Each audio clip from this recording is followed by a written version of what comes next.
Pour la prochaine heure, vous écoutez Samedi de lire avec Amélie Boivin-Enfield. Bonjour tout le monde, bienvenue à l'émission Samedi de lire et cette semaine, j'ai le plaisir de recevoir l'auteur Prisca Poirier. Bonjour Prisca, comment ça va? Bonjour Amélie, ça va très bien. Et j'ai envie de te présenter aux auditeurs, t'es née du côté de Granby. Oui. T'as passé ton adolescence du côté de Drummondville et maintenant t'habites à Candiac. T'as étudié en enseignement pour enseigner aux élèves du préscolaire primaire et t'as aussi fait une formation en psychosocial à l'université. Oui. Pour être mieux adapté, pour aider tes élèves. Oui, pour être mieux outillée, là, je trouvais qu'on manquait beaucoup de ressources en enseignement.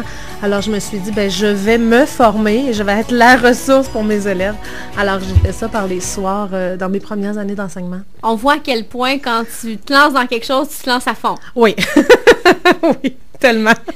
Maman de 3 enfants. 3 garçons. Et j'aimerais ça qu'on parle comment l'écriture est arrivée dans ta vie. C'est arrivé quand même assez tôt. Oui, c'est arrivé, en fait, quand j'ai eu mon second fils, j'avais quel âge? J'avais 29 ans. C'était un enfant qui dormait tout le temps. Il dormait le matin, il dormait l'après-midi, il dormait toute la nuit. Alors, je me suis rapidement retrouvée avec du temps dans la journée. C'est un projet qui trottait dans ma tête depuis un certain temps et j'ai décidé de le faire. Je vis vraiment avec la peur des regrets, d'arriver à 80-90 ans puis me dire j'aurais donc dû faire ça quand j'avais le temps, quand j'avais l'énergie. Et je voulais pas avoir ce regret-là de ne pas avoir écrit l'histoire qui tournait comme ça depuis plusieurs années dans ma tête. Alors, j'en ai profité. J'ai profité de ce congé-là pour l'écrire. Et j'ai lancé ça ensuite à l'univers. En fait, je l'ai envoyé dans 3 maisons d'édition en pensant qu'elle allait être refusée. Au départ, je me suis dit, il va sûrement être refusé, mais leurs remarques, leurs commentaires vont me permettre de l'améliorer et ensuite de l'envoyer partout. J'ai pas eu le temps de me rendre là. Je fais partie des auteurs extrêmement chanceux qui ont vu leur manuscrit accepté en 3 semaines, en fait, par les éditions de Mortagne. Et je travaille avec eux depuis ce temps. C'est une superbe maison au Québec, vraiment. Et c'est le premier tome du Royaume de l'Énacie qui a été envoyé à de Mortagne? Oui. Et qu'on a retravaillé par la suite. Et 1 an plus tard, là, j'avais le livre entre les mains. Il y a eu beaucoup de travail, bien sûr. Là, j'étais une nouvelle écrivain. Il faut se former un petit peu. Puis, comme ça, on a sorti 5 tomes avec les années en 4 ans. Le dernier est sorti en 2012. Oui. En 2012, et la série est rendue maintenant en France aussi. Ben oui, c'est là qu'on s'est rencontrés. Ben oui, à Paris. On est big, hein? On est big! Et comment ça va du côté de la France pour le Royaume de l'Énacie? Ça va bien. En fait, j'ai peu de nouvelles en question vente. On a ça environ 1 fois par année, ce compte-rendu-là des ventes. Par contre, je suis allée au mois de novembre dernier au Salon du livre de Montreuil, qui est un salon du livre jeunesse sur Paris, en fait. Puis, au mois de mars, où on s'est rencontrés au Salon du livre de Paris. Et j'en reviens, j'étais là il y a à peine 3 semaines pour un petit salon du livre à Douai, qui est dans le nord de la France. J'ai fait une tournée d'école aussi pendant que j'étais là. Une tournée d'école, une tournée de signature aussi en librairie. Et commencer pour une maman de partir comme ça en France puis de laisser les 3 enfants à la maison? Bien, pour la maman, ça va bien. Pour les enfants, c'est un petit peu plus difficile. Ils doivent s'adapter, mais je suis vraiment bien entourée par mes parents, mes beaux-parents. Ils prennent le relève le soir. Mon mari s'en occupe le matin. Alors, ça va très bien. Et tu parles de rencontres scolaires. Tu en donnes à peu près 100 par année? Oui, je rencontre 100 d'écoles par année. 2-3 conférences par école. Ça me fait à peu près 300 conférences par année, en fait, dans les écoles. Beaucoup dans les bibliothèques aussi, où je présente le métier d'auteur. Je présente aussi, j'ai une conférence, c'est une vingtaine ou une trentaine de livres québécois jeunesse que je présente aux enfants. Alors, pour les filles, pour les garçons, de tout, de l'horreur, de l'aventure, de l'action, pour vraiment leur donner la piqûre de la lecture, parce que souvent, je me rends compte que c'est de ça qu'ils ont besoin, qu'on leur présente les livres. Et à partir du moment où on leur dit, regardez ça, ça existe, c'est bon, c'est drôle, ils vont lire. C'est une formule magique, c'est fantastique. C'est de trouver le bon roman qui va avec le bon enfant. Exactement. Une fois qu'on l'a trouvé, ça va. Et les enseignants ont tellement de choses à faire qu'on ne peut pas en plus leur demander de lire tout ce qui sort en littérature jeunesse dans une année. Alors moi, je le fais. Je lis beaucoup de à peu près tout ce qui sort et je garde mes coups de cœur. Je garde les livres que j'aime le plus et c'est ce que je présente dans les écoles, en fait, aux enfants. C'est une belle job, ça? Oh, j'adore ça! Puis en même temps, je vais rechercher l'enseignement que j'ai laissé depuis 4 ans. Alors, en allant comme ça dans les écoles, moi, je dis, je garde que le beau de l'enseignement parce que quand j'arrive, je suis attendue. Les enfants sont contents de me voir, ça fait changement.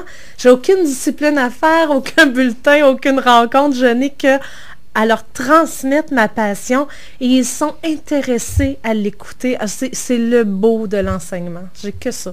Et tu parlais justement de te laisser l'enseignement pour te consacrer entièrement à ton travail d'auteur, de conférencière. Oui, j'ai laissé, en fait, j'ai eu 4 ans d'années de congé. La commission scolaire, en fait, je faisais la demande et ils m'ont accordé 4 ans de congé qui m'a permis d'écrire la série de l'Énacie en entier. Et là, je devais prendre une décision à savoir si je revenais à l'enseignement ou si je continuais mon congé. On m'offrait une 5e année de congé. Et en même temps, j'ai su que ma nouvelle série secondaire était acceptée par les éditions de Mortagne. Ma série L'Énacie sortait en France.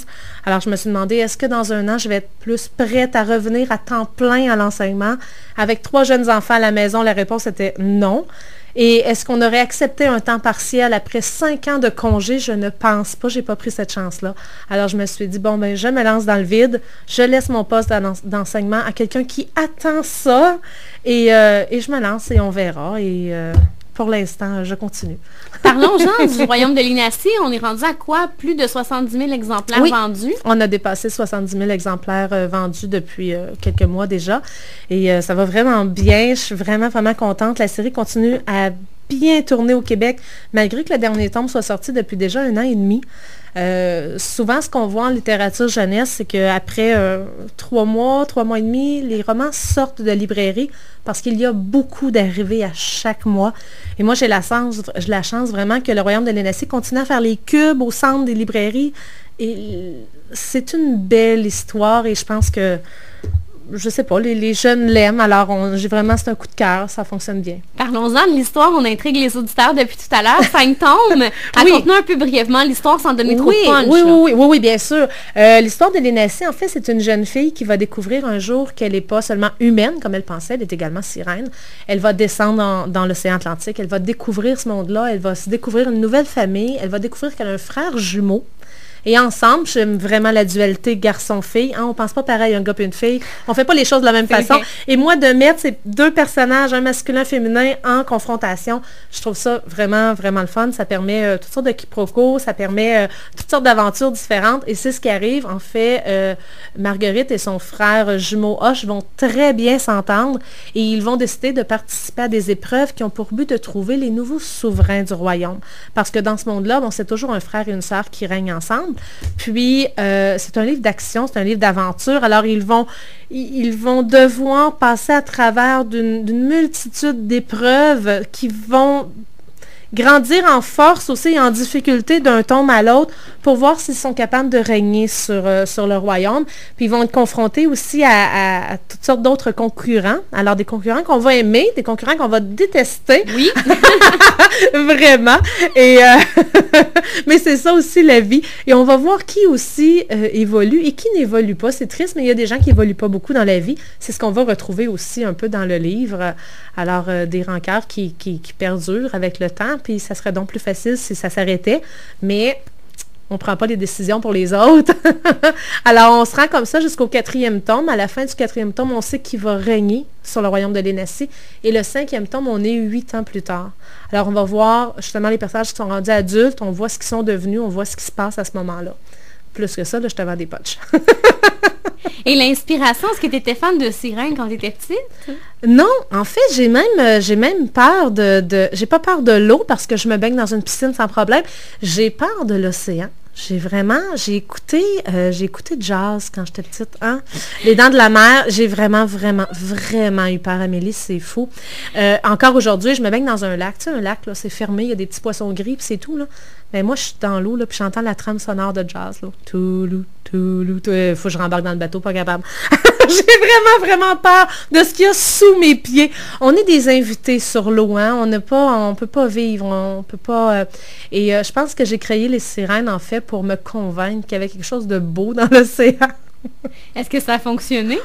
Ben oui, d'une certaine façon, oui. Je suis pas encore prête à aller faire de la plongée sous-marine, mais je trouve ça fantastique de penser qu'un monde pourrait exister sans sans qu'on le sache. Puis c'est plus souvent dans les écoles primaires, les enfants m'ont demandé est-ce que les sirènes existent vraiment? Puis je leur dis toujours, je le sais pas. Je pense pas, mais je le sais pas. On connaît à peu près 15% de ce qu'il y a dans l'océan. Je veux dire, on essaie d'aller découvrir Mars. On connaît même pas complètement la Terre. On n'a même pas fini de découvrir les abysses. Alors, qu'est-ce qu'il y a? Est-ce qu'il y a quelque chose dont on ne connaît pas? Je sais pas. Tu es beaucoup dans l'imaginaire. Puis je pense Vraiment. que tu veux aller vraiment chercher ça chez les enfants. Oui. On a besoin du rêve, autant les enfants que les adultes. Tu sais, les journées sont pas toujours faciles. On vit toutes sortes de choses à différents moments de notre vie qui sont parfois difficiles à différents niveaux. Et je pense qu'on a vraiment besoin de ça, d'être capable de fermer la porte, de décrocher, de vivre autre chose.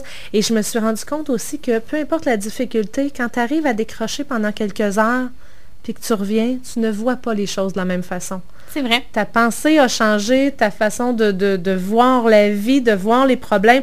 Les solutions vont apparaître aussi souvent toutes seules.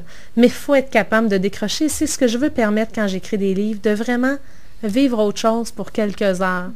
D'avoir de la difficulté à arrêter de la lecture, j'adore ça. Quand je lis un livre, j'ai de la misère à préparer le repas des enfants. Je me dis, OK, c'est un bon livre. Prisca, si tu me permets, on va s'arrêter et on se reparle dans les prochains instants de ta nouvelle série Seconde Terre. Parfait, merci.